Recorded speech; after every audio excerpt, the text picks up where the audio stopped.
मेरी सभी प्यारी बहनों को करवा चौथ की हार्दिक शुभकामनाएं।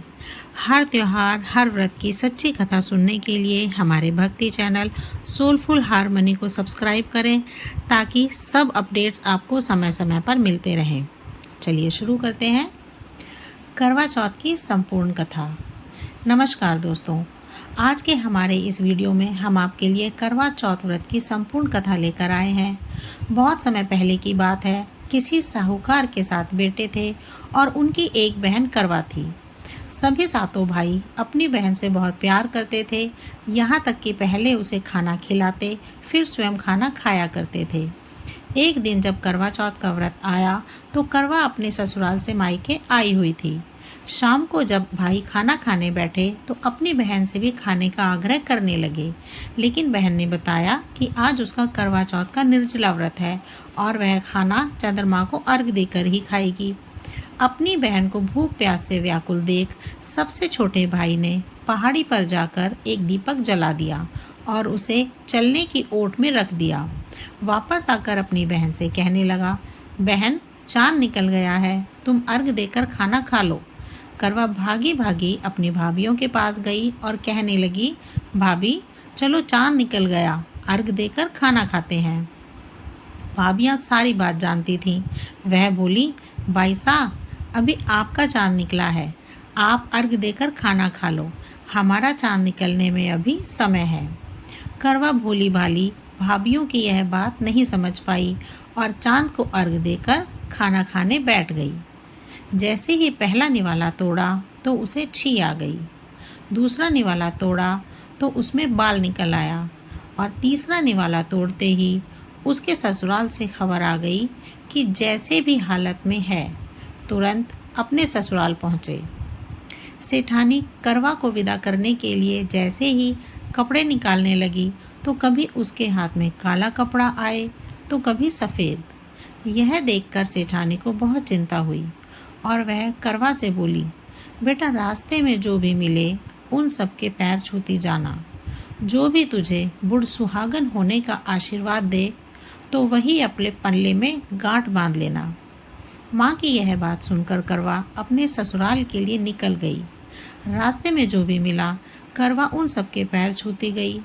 सभी उसे खुश रहो, सुखी रहो, यह आशीर्वाद देते रहे, लेकिन किसी ने भी उसे बुढ़ सुहागन होने का आशीर्वाद नहीं दिया। अब करवा जैसे ही अपने ससुराल पहुंची तो घर के आंगन में छोटी ननद खेल रही थी। करवा ने जैसे ही ननद के पैर छुए तो वह बोली, खुश रहो, सुखी रहो, पूर सुहागन हो, दूधो नहाओ, पूतो फलो। छोटी ननद के ऐसा आशीर्वाद देते ही करवा ने अपने पल्ले पर गांठ बांध ली। जैसे ही वह अंदर गई तो देखती है आंगन में उसके पति का शव रखा था और उसे ले जाने की तैयारी की जा रही थी। यह देखते ही करवा रोने लगी, विलाप करने लगी और कहने लगी, मैं इन्हें कहीं नहीं ले जाने दूंगी, इन्हें कहीं मत लेकर जाओ। जब कोई भी उसकी बात नहीं माना तो वह बोली, मैं भी इनके साथ चलूंगी। सभी ने विचार किया कि साथ में ले चलते हैं और सभी के साथ करवा शमशान घाट पहुंच गई। जब पति के अंतिम संस्कार का समय हुआ तो वह बोली, मैं इन्हें नहीं जलाने दूंगी। सब कहने लगे, पहले तो अपने पति को खा गई, अब उसकी मिट्टी भी खराब कर रही है, लेकिन करवा ने किसी की एक भी ना सुनी। सभी लोगों ने आपस में विचार विमर्श किया और उसको शमशान में ही एक झोंपड़ी डलवा दी। उस झोंपड़ी में करवा अपने पति को लेकर रहने लगी। अब करवा सुबह शाम अपने पति की साफ सफाई करती और उसके पास बैठी रहती थी। सुबह शाम छोटी ननद आकर उसे खाना पानी दे जाया करती थी। अब वह हर महीने की चौथ का व्रत करने लगी। व्रत करती, चंद्रमा को अर्घ देती और जब पूजा करने बैठती तो चौथ माता प्रकट होकर कहती, करवो ले, गढ़ बुखारी करवो ले, भाइयों की प्यारी करवो ले। तो करवा उनसे अपना सुहाग मांगने लगती। हर महीने की चौथ माता उससे कहती, तेरा सुहाग हमने नहीं, सबसे बड़ी चौथ माता ने लिया है, उनसे अपना सुहाग मांगना। ऐसे करते करते अश्विन की चौथ आई तो करवा उनसे कहने लगी, माता, मैं 12 महीने से यहाँ बैठी चौथ का व्रत कर रही हूँ, अब तो मुझे मेरा सुहाग वापस लौटा दें। तब अश्विन की चौथ माता करवा से कहने लगी, तेरा सुहाग हम नहीं लौटा सकती। बड़ी कार्तिक की चौथ माता नाराज है। यदि तू अपने पति के प्राण वापस चाहती है तो उनके पैर पकड़ लेना और उनके पैर छोड़ना मत। 16 श्रृंगार का सारा सामान तैयार रखना। ऐसा कहकर चौथ माता अंतर्ध्यान हो गई। जब कार्तिक की बड़ी चौथ आई तो करवा ने अपनी छोटी ननद से 16 श्रृंगार का सुहाग का सारा सामान मंगवाया। जब ननद ने जाकर माँ को यह बात बताई तो सास बोली, पागल हो गई है, जो मांगती है दे आओ। छोटी ननद सुहाग का सारा सामान लाकर करवा को दे देती है। अब वह करवा चौथ का व्रत रखती है। चंद्रमा को अर्घ्य देकर और जैसे ही जोत करी तो चौथ माता उसके सामने प्रकट हुई और कहने लगी, करवो ले, घनी बुखारी करवो ले, 7 भाइयों की प्यारी करवो ले, दिन में चांद उगाने वाली करवो ले। तब उसने उनके पैर पकड़ लिए और बोली, माँ मेरा सुहाग मुझे वापस लौटा दो। यह सुन चौथ माता बोली, अरे तू तो बहुत भूखी है, 7 भाइयों की प्यारी है, तुझे सुहाग का क्या काम। तो करवा कहने लगी, नहीं माता, मुझे बहुत बड़ा पाप हो गया, मेरे सुहाग को मुझे वापस लौटा दो। माता, मैं आपके पैर तब तक नहीं छोड़ूंगी जब तक आप मेरा सुहाग मुझे वापस नहीं लौटा देती।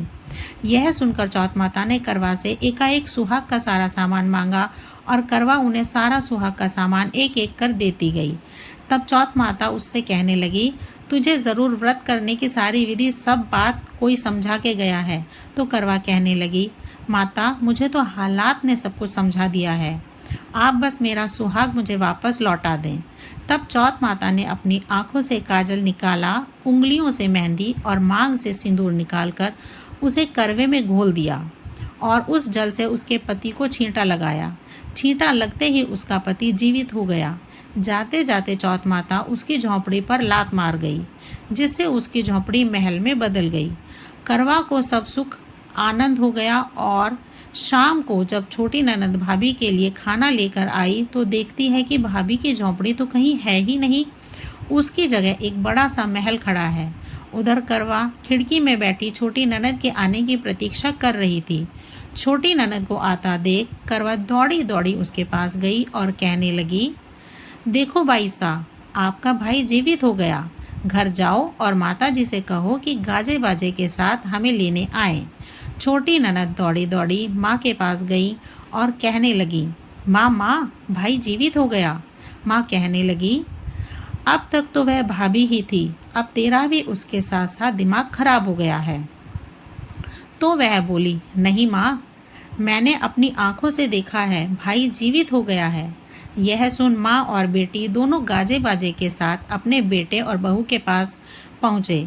बेटे को जीवित देख सास बहू के पैर छूने लगी और बहू सास के पैर छूने लगी और कहने लगी, माताजी देखो, आपका बेटा जीवित हो गया। तो सास बोली, बहू मेरा बेटा नहीं, तेरा पति जीवित हो गया। मैंने तो साल भर पहले ही इसका अंतिम संस्कार कर दिया था। यह तो तेरे भाग्य से वापस आया है। हे चौथ माता, जैसी पहले साहूकार की बेटी के साथ करी वैसे किसी के साथ मत करना, और बाद में जैसे करवा के पति की लंबी आयु दी वैसे ही इस कथा को कहने वाले, सुनने वाले और हुंकारा भरने वाले के साथ करना। जय करवा माता।